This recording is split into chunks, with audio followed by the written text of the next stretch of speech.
I'm not anti-new people because you do need a certain number if you're going to grow the business. If you went to Disney today, 80% of the people that are in the park today have been there before. It's only 20% new. And I say, if that ratio is good enough for Disney, it's good enough for me. So my goal is 80% repeat customers, 20% bringing in the new ones. And when you do, you have to know your numbers. And I stress this to my clients all the time. You've got to understand what it costs to bring in a new customer. What is your customer acquisition cost?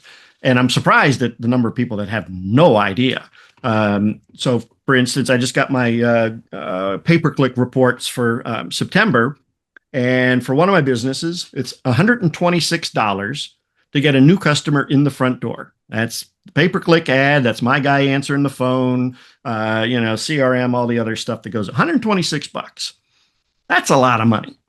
I mean, others are paying more, I'm sure, but for me, our minimum service charge is 199. So if all they do is the minimum, I only got 70 bucks left over to pay the tech, put gas in the van and everything. If you compare that to my existing customers, it only costs me $22 a year to retain those existing customers. Every time I clean for them, I'm $100 more profitable because I don't have to go out and buy them again. And they're more susceptible to upsells, cross sells, new services. Oh my God! We launched glass polishing. So if you have a shower and it's got all those hard water stains on it, and you can never get it off with the little scrubbies. So we've got a system that'll take care of that.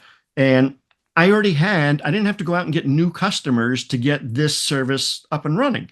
It was existing customers that are already, the whole know, like, and trust thing, and like our work. They said, oh, yeah, I have this problem. Great. I've seen their work before.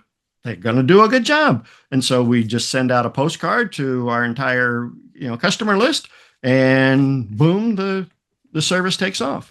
So you can't not focus on them. It's got to be intentional. So I'll ask people, I said, do you have a marketing budget? Most people will say yes. But then I asked them, how much of that marketing budget is devoted to customer retention? And they look at me like I got three heads. I said, I mean, just based on the math alone, you should be paying attention. And it's got to be a mix, as we talked before, of selling and relationship creation. So if you can create an emotional connection with your customer, they're never leaving you. And this is what so many small businesses miss, is that they try to puff themselves up and become a big company or big corporation. And, I joke, I've got a carpet cleaner guy. He's a couple towns over from us. And when you call his phone, he says, press 1 for residential, press 2 for commercial, press 3 for janitorial. He's got like 5 options. He's one dude with a cell phone. I mean, why do that? You alienate people because it doesn't sound like you're from the town. Oh, he must be a big company. He's not local. I want a local guy. So when you're creating emotional connections, this is the time not to sell. So I've got 3 steps for customer retention, and they are just drop dead easy, and people pay me thousands of dollars for this. So you're getting your money's worth out of this podcast, folks. But you want to do some kind of newsletter, preferably in the mail.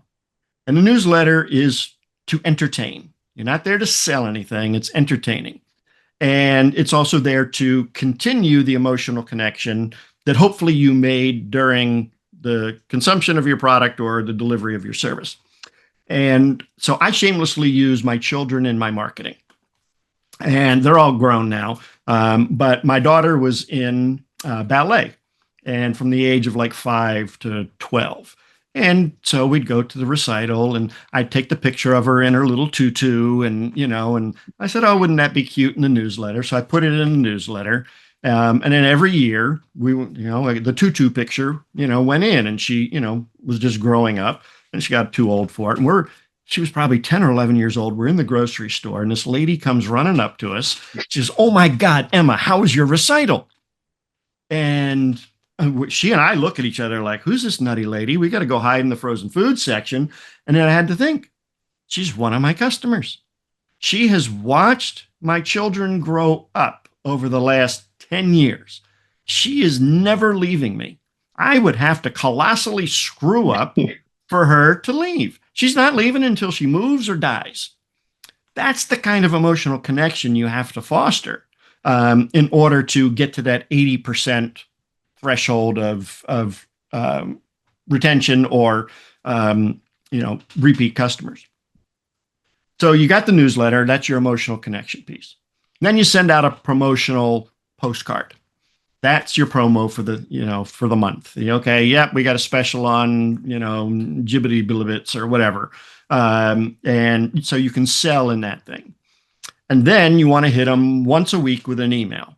So I'm not anti-online, so I'm just still do email. And the email is a combination of the emotional stuff from the newsletter and the promotional stuff from the postcards. You don't have to really invent anything new. You just use assets you already have, and you send those out once a week. Doing that, I've used that system for 17 years. And I have not only home service businesses on this, I have financial advisors, attorneys, the shampoo manufacturer, and a number of other businesses that take this same system, and it works in any industry. And it works in B2B as well, not just B2C. Yeah, I love the fact that it is just so universal, being able to build that relationship. It doesn't matter who you're building it with, but when you build it, you build that trust, you build like that, you said, those good feelings towards it, and then you have a relationship. You're not just selling whatever your service product is. I love that Right. so much. And I think just so many great takeaways from the entire interview. Thank you so much for sharing all that with us. Before we wrap up, though, I do want to make sure that